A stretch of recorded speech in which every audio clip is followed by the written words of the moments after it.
You're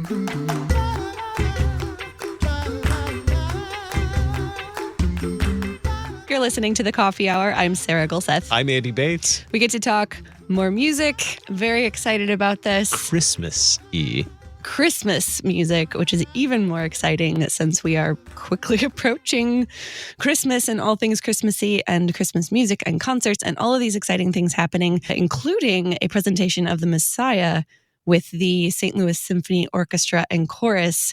So joining us today is DeWayne Trainer, St. Louis Symphony Chorus Member. Thank you so much for joining us. Oh, it's my pleasure. Thank you for having me.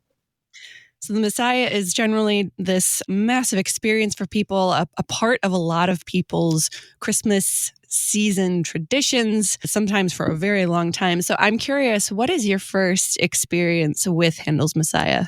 So I think that I discovered the Messiah probably in high school. I think I probably knew about it sort of peripherally before that, but I grew up in Atlanta.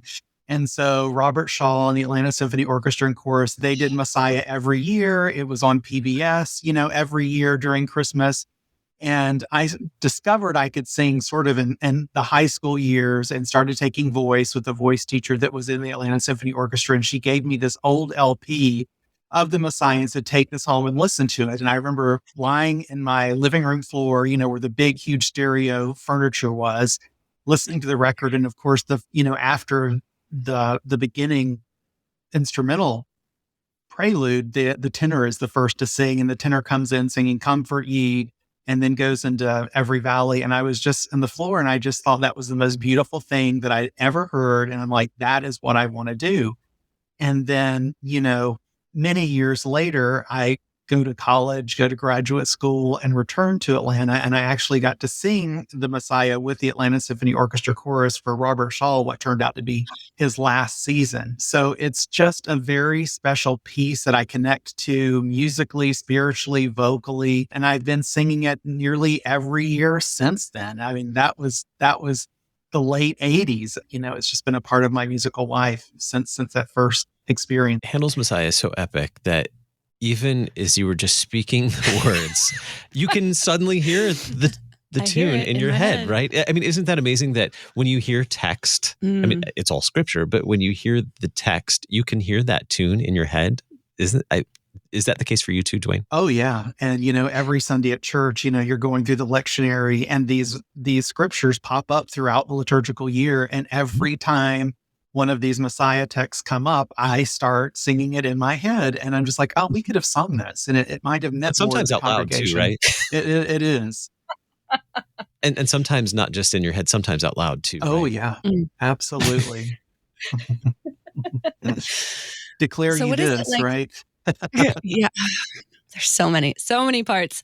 What is it like for you then to be able to continue to be able to sing the Messiah and including this year with the St. Louis Symphony Chorus?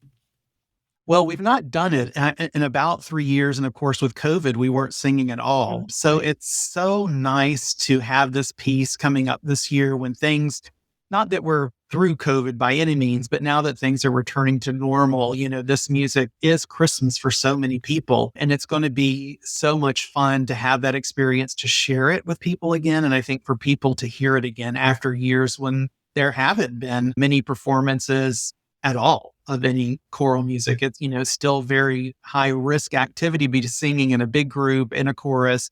We're still wearing masks. So that makes it a little bit more of a challenge to communicate the story and the joy of the piece. But it's just so special. And it's always interesting for me since I've done it so many times. What is this new conductor going to bring to the piece? Every conductor has different nuance that they want to bring out or different pet peeves that they don't want to bring out. And I've done it with amateur groups to very large professional ensembles, and then, tiny, where there was like one or two people on a part and you were singing the choruses and the solos as they came up. So it's done a lot of different ways. So it's always interesting to see what this performance will bring that's unique to my experience with the piece. Yeah, you mentioned conductors wanting to bring out different parts of it. What is that relationship with the conductor and the orchestra and then the chorus that you're a part of, the relationship? How all those moving pieces work together when you're putting on such a big production like this? Yeah, it's tricky again because people play this and sing this so often. You have to be on your absolute guard that you don't kind of slip into kind of what you've always done or what you personally like, but you've taken good notes in your score to understand what the conductor wants. And then we have to all do the same thing and be on the same page. And sometimes that's tricky when there's so much baggage with so many performances under your belt. It's easy just to kind of tune out and just phone it in. And you absolutely can't do that. Or all of a sudden you're not doing what the conductor wants or what your peers are doing. And with it being Baroque music, there's this interesting interplay between the voices and the instrumentalists commenting back and forth. They typically are doubling in some way the vocal parts. And the chorus's job is really to tell the story. We are the ones that are communicating this amazing story, the proclamation and of Christ coming. And then we're doing the whole thing this time. So we also get into the passion leading up to Christ's crucifixion and then the resurrection. So it's a long evening. You have to pace yourself. It's very much an athletic endeavor. And you have so many things that you have to do, from singing very light, filigree, very virtuosic, to very loud, sustained singing. So you do really have to be careful that you don't, finish up the Christmas portion, which is the first part, and then, you don't have anything left to give. So it's careful and performing to get through it and get through it in a good way. And then the role of the conductor is really to constantly remind us and convey what is that overall, mood or dynamic or feeling that he wants us to, or she wants to give us to give to the audience, and keeps us all together. And that's tricky in the Messiah with all the recitative and the sudden back and forth. It's tricky keeping everybody on the same page. So some of it is just very foundational. This is the beat. This is where you come in and then get going. I was not aware that you were doing the entire oratorio. Yeah. That's a marathon. It is. Don't let that scare you off. Right. But I mean, from a performer's side, that's a marathon. Like, I hope you get a break somewhere in there. I think, we'll get a pause at some point, an intermission where we could take a break, get some water, pull our mask down, get some fresh oxygen, and then go back in. Mm-hmm. So Handel's Messiah taking place at the St. Louis Symphony Orchestra, December 2nd, 3rd, and 4th. Information available at slso.org. What will the audience get to experience at these presentations of Handel's Messiah? So I think they're going to get to hear some great music from a great crowd. That we're a smaller group that is performing this. As far as the orchestra course, we're usually between 100 and 120, and this is going to be 70 singers, so fewer singers, smaller group.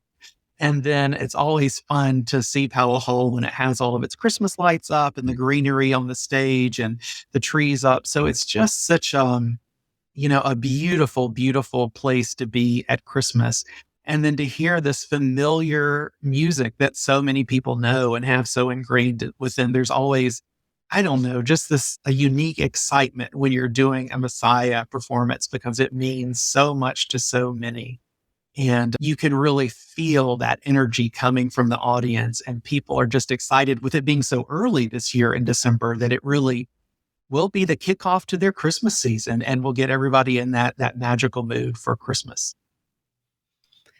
From your experience doing so many of these, which I'm not going to lie, I'm slightly jealous of, doing so many of these performances of the Messiah, what are you looking forward to with this performance, with the SLSO, with the slightly smaller chorus that you mentioned? What are you, I'm sure you're in rehearsals right now too. What are you looking forward to with this particular performance? So I'm really looking forward to meeting the conductor that's going to be leading this. He's from England, and, they're very fussy with how they like their Baroque music, performed. So I'm just very curious to meet him. He will come in the week before rehearsals and work with us and kind of fine tune what we've been doing with our guest, the person that prepares the chorus for that final week, to see, kind of what we need to change, what's okay, what we can improve.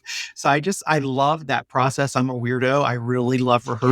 I love the process of putting something together and working things out together and figuring new things out and discovering new things about the piece you've never noticed before. So that's what I'm really looking forward to. And then just Personally, I love it so much, particularly the Christmas section. I mean, there are just so many places that I still get goosebumps every time I sing it. In particular, the PIFA section where they're really talking about they were shepherds in the field, and then the angels, make their announcement to the shepherds. And then we have that chorus where we go, wonderful counselor, the mighty God. Like I have goosebumps now just thinking about it. I mean, it is just absolutely magic for me, and it never gets old. And I just love every second of it.